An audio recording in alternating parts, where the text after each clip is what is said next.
Now we're going to shift focus now and look at the cane toad challenge, which will be one that I've been really looking forward to because I do have a bit of a cane toad issue at home, I have to confess. So it is one of Australia's most prevalent and damaging pests, cane toads, and they're unfortunately a very common sight in our backyards in this region. They continue to extend their range out into new territory.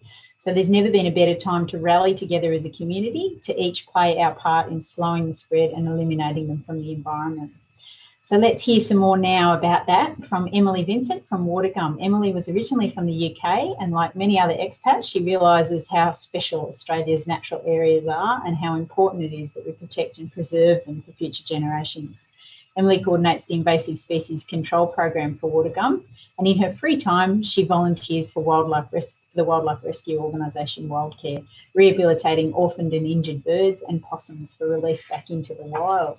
Hi everyone, my name's Emily and I work for Watergum, which is a not-for-profit environmental community group. And today I'm going to be telling you all about our Cane Toad Challenge program.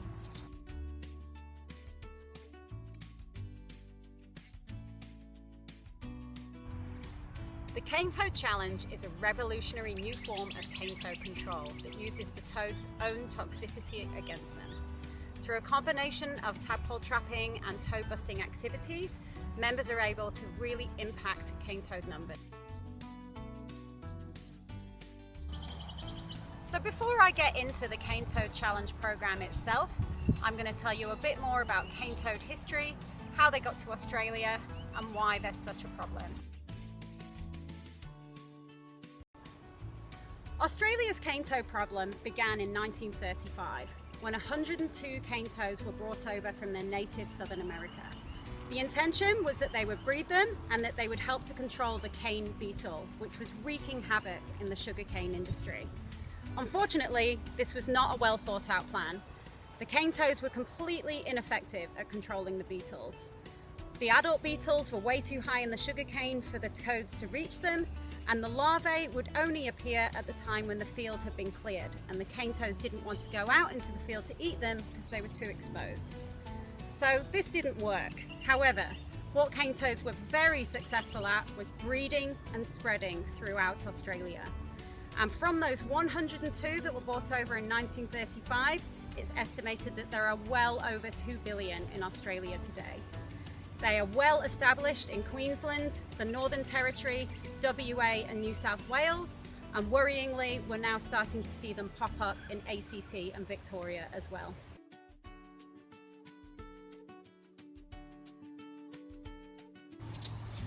So I've already told you that the Cane Toad Challenge is a revolutionary new form of cane toad control, but how does it actually work? Well, it began when scientists started observing cane toad tadpoles to see what they did, and they realised that they were predating the eggs of other females. After further investigation, they found that what was attracting the tadpoles to the eggs was the female's pheromone scent. They were then able to replicate this process by extracting the pheromone from the adult's parotoid glands. They then added this to a slow-release capsule or a lure. And when we place this lure in the trap, it attracts all the tadpoles in and they just stay there.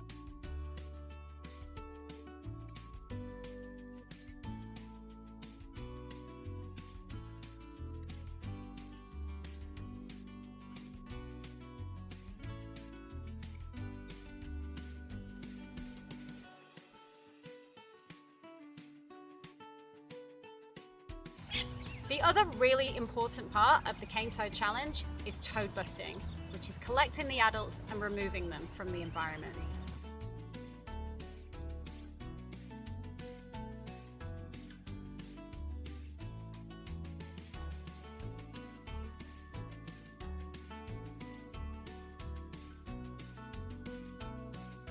Toad busting is a very effective form of cane toad control, and it's important that you do it in conjunction with your tadpole trapping activities.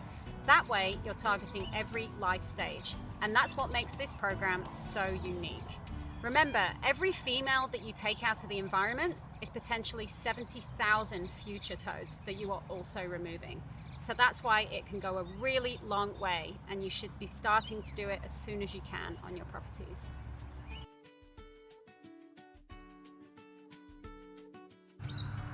Toad busting is also an extremely important part of the Cane Toad Challenge program because we need those glands to produce more lures.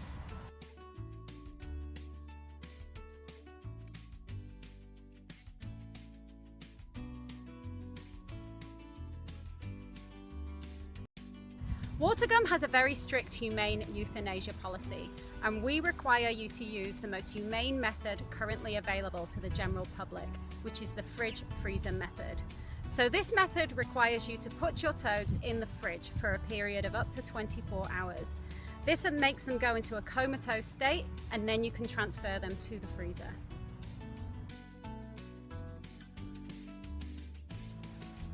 Please stick to the fridge freezer method, especially if you plan to donate your toads to the Cane Toad Challenge program. Any toads that have been killed with chemicals cannot be used for lure production. There are some other things that you can do to control cane toads, as well as collecting the adults and tadpole trapping. So one of them is to prevent toads from getting to the water. Toads like easy access water. They don't want anything difficult. So something like these lamandra make it impossible for toads to get through. They simply won't bother. You can also check your waterways regularly for eggs. Eggs will be in there for 3 days, and if you find them, pull them out, because that is the easiest life stage to control cane toads.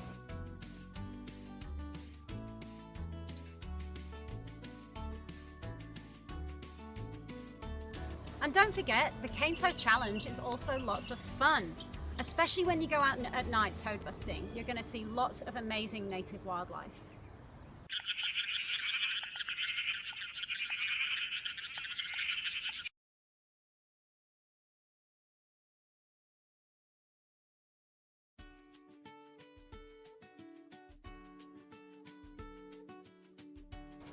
So before you start your own Cane Toad Challenge, it's very important that you know how to recognize a cane toad and ensure that you're not accidentally culling native frogs. Now, there are over 230 species of native frog in Australia, and they all look different, and you will never become familiar with them all. So the best way to ensure that you're definitely removing cane toads is to become very familiar with cane toads and what they look like.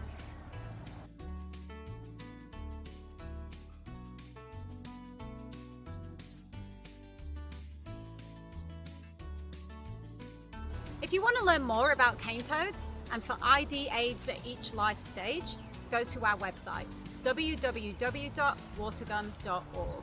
Thanks, Emily. That was fabulous. Okay, I know there's going to be some questions, and I think I already had one, which was about, have you known it being done in conjunction with agricultural land where we know we've got dung beetles? Are there any sort of co-programs going on where we want to promote the dung beetle and try and reduce the cane toad? So there's actually not any that I'm currently aware of that's actually being put into action. There is quite a few studies that have been done to assess their damage, and they have indeed assessed that there is damage and that the loss of huge amounts of dung beetles is really a problem, specifically for cattle, because they're walking around in these fields, in these areas, and the parasites can really make them very sick. But no, it's something that I would love to look into and love to see in the future, of an actual project being put together to handle this. Yeah, it's a good idea. So we've got a question there. What's the best way to dispose of cane toad eggs and tadpoles? So the best way, you can go to the trouble, and with the humane euthanasia policy, it's ideal to fridge them first and then freeze them. And then we don't take them as donations, even though they are highly toxic. But what I would suggest that you do is bury them in your compost heap, because they do make very good compost. But just make sure that you get them nice and deep so that dogs, animals can't dig them up, because even when they're dead, they're still highly toxic. And Emily, I guess I know I've got an issue at home where I've got surrounding properties. So even if I do everything, if I sign up for the Cane Toad Challenge and do all the right things, you know, I've got other properties around me, and other water bodies, if they don't join me, then I guess I'm going to be fighting a losing battle, aren't I? Well, actually, even just on your own property, just starting to impact them yourself actually really does make a huge difference. And we have people report staggering differences in the amount of native wildlife that returns, particularly with native frogs. But yeah, it's definitely going to enhance your experience if you manage to get the community involved. So if you are able to go and get your neighbors involved, then that's great. I mean, I know that I can hear cane toads calling from the dams of my neighbors, and it's very frustrating. Yeah, you try and get them involved. And you've definitely answered a question for me already. I wondered why they were hanging around my compost heap where I put a lot of horse manure. Obviously, they're probably eating all of the dung beetles that I would normally have churning through that manure. Probably, and all the insects. They're very smart. They know where to go to find insects, and they will just find them. And like with the dung beetle specifically, they will find a pile of dung and just sit on the pile of dung and wait for the beetles to come to them. And they've been observed doing this all night. And so they're very smart, and that's why you would often get them around lights as well, because they hang around where lights shine down at night, because you get lots of insects, lots of moths there. And yeah, so they're quite adept at finding the food and taking all the food. Any other questions people have got for Emily? So just while those questions are trickling in, if anyone does really want to get active and start controlling cane toads on your property, it's really easy to get on with it at home. And something that comes up quite often is that people don't want to touch cane toads. They don't want to put them in their fridge and their own freezer. And obviously that's a bit of a problem for the average person, the average general public. And so what I would really suggest for that is to have an allocated Tupperware container. So this is what I do. I have an allocated Tupperware container within another Tupperware container, one for the fridge, one for the freezer. You can pop your toads in your fridge one. It won't touch any of your food. And then later on, you can transfer them to your freezer one. And when they're full, ideally, you'll be able to donate them to the Cane Toad Challenge, and they can be used for lure production. But if that's not possible, then definitely use them for compost. And there's a question there about, is it possible to eliminate them? Have we got any areas in Australia where they've managed to actually eliminate them, where they did have them and they've got rid of them? Not thus far. Unfortunately, they just seem to be advancing and spreading, but there's not many. There's no big official cane toad control programs that are happening. All the effort is being made by the community. So there's actually no legal requirement for governments and councils to control cane toads, because they're not that category of pest that requires that, and there's no funds allocated specifically to that. So we're actually very lucky here with Tweed Council, because they're actually funding this cane toad control program, and they really want to do something about it. But they do require help from the community, because they're simply not allocated enough funds to do it all themselves. So it's really important to get everyone involved. And then also the community can access areas that the organising bodies can't access. I mean, Australia is a really big land, so the more people that get involved, the better.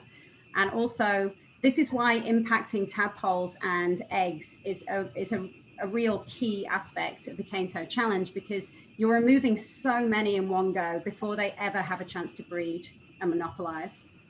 And Emily, I think you said that the reason you put them in the fridge first is sort of to get them into that more comatose kind of state before you actually put them. So it's more humane to do that than just bung them straight in the freezer, obviously.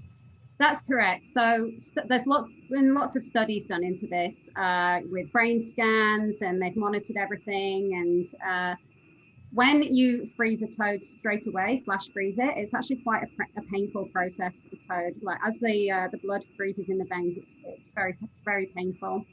However, putting them in the fridge, they just slow down and they go into a comatose state and become completely unaware. So once they do go into the freezer, they're unaware of being frozen. So it's like the old boiled frog analogy, I guess, is it? But yeah, the studies are all available on our website into this. And somebody's asked the question about, what other tools could you recommend to pick them up? I'm with this person. I don't want to pick them up with my hands. What else? What could I use? Yeah, so this is another common one. So we showed the litter picker, the pickup stick in there. Personally, that's not my favorite. I find it much easier just with a glove, just to grab them and pop them into the bucket. So that's my personal favorite. You can also use nets and things like that, but the litter picker is probably your ideal tool. And it also saves you back, because if you're leaning down constantly, you don't want to be doing that. So this prevents you from having to do that. So certainly number one tool is your pickup stick. And how do we donate the toads? Where do we send them? So we're going to be setting up something with Tweed Shire Council. There'll be 2 occasions in the year where we come down and we arrange a collection point, and then members can come and drop off their toads, and at the same time they can collect fresh lures to continue their tadpole trapping efforts. Fabulous. And how do you know the eggs in the tadpoles are actually cane toad ones and not other frog species? So this is, with the eggs, it's very, very simple, because toad eggs are in a long string, whereas frog eggs are in balls of foam or jelly balls, or they're completely different. So you cannot mistake the eggs. The tadpoles can be a little more difficult if you don't know what you're doing, but there are just so many frogs. There's so many frogs in Australia that it's just impossible to know what you're seeing. And even if you contact a complete professional, they might not necessarily know what frog it is. However, cane toad tadpoles, the easiest way to tell them is that they swarm in the heat of the sun, the shallow, warm water, and there'll be thousands of them, and they'll all be siblings. All that group together will be siblings from the same clutch, and they swarm together in the heat of the day. They're also jet black, and they're kind of a diamond shape, whereas frog tadpoles aren't. And how long do you leave them in the fridge before you put them in the freezer? So up to 24 hours, and I would say a minimum of 8, but it does depend on how many you have in your container. If you have a big bucket full of them, then the ones in the middle will take longer to go into this state. Whereas if you've just got one in a Tupperware container, it'll happen pretty quickly. And there's another question, how do we get access to the traps? Can we make our own? So you can make your own. What we do is we make them ourselves and sell them on. And the reason we do this is because when we started this program, we told everyone to make their own traps, and they weren't made very well. And what would happen is people would put the lures in, they would have 0 success, and they just lost faith in the program. So that's why we decided to make them, and then we just sell them for $30, which just covers our costs. We're a not-for-profit company, so we don't make any profit in this. We just put it all back into cane toads. And I should probably also point out that between making that video and having this conference, the event has actually sold out. I'm not surprised. However, there will be a new one coming up in the new year. So I would advise you to register for the waiting list, which is available. And then all of those people who register for the next event, we will email them first before releasing the event to the public. So they'll get first dibs. Great. And do the traps catch native tadpoles and fish as well, or is it only the cane toads that they trap? You will get bycatch. They're not attracted in. They have no reason to enter other than they've accidentally gone in there. So you do need to be careful when you're looking through. Little fish is the most common bycatch we get. The occasional tadpole, frog tadpole, but they really stand out when they're in the massive black, you can tell. And we get the odd eel and things like that. So yeah, you just need to make sure that you look at your catch really carefully, because you don't want to get rid of any of that native wildlife that we're trying to help. And are they only in still water? Is that right? They're not likely to be in running water? Certainly not fast running water, but if you have a creek system, there will always be areas where the water stills. So it will always, that's where you'll find the tadpoles, puddles and things like that. Also, you'll also find them. But yeah, a fast running deep river is not ideal cane toad habitat. And do you have does Watergum have a database to record community catches? Yes, we record absolutely everything. And the more data we can get, the better. This is a citizen science program, so we're constantly learning from you guys and constantly improving. And yeah, so we record everything on our website. There's some really easy data sheets that you can fill in for your toad busting. We want to know how many toads are being caught. It also helps us to assess where the real toad problems are, because they're definitely worse in some postcodes than they are in others. And Marilyn's just asked the question, spawning, how big of a puddle? You could really get them in quite a little puddle. So we've seen them when you know, when like the creek dries up and it leaves certain little puddles that are maybe as big as your kitchen table. We've seen them in there. Often, I mean, we get changing water in Australia, you know, the creeks will dry up, so some of them won't survive, but as long as there's a teeny bit of water, they will make it.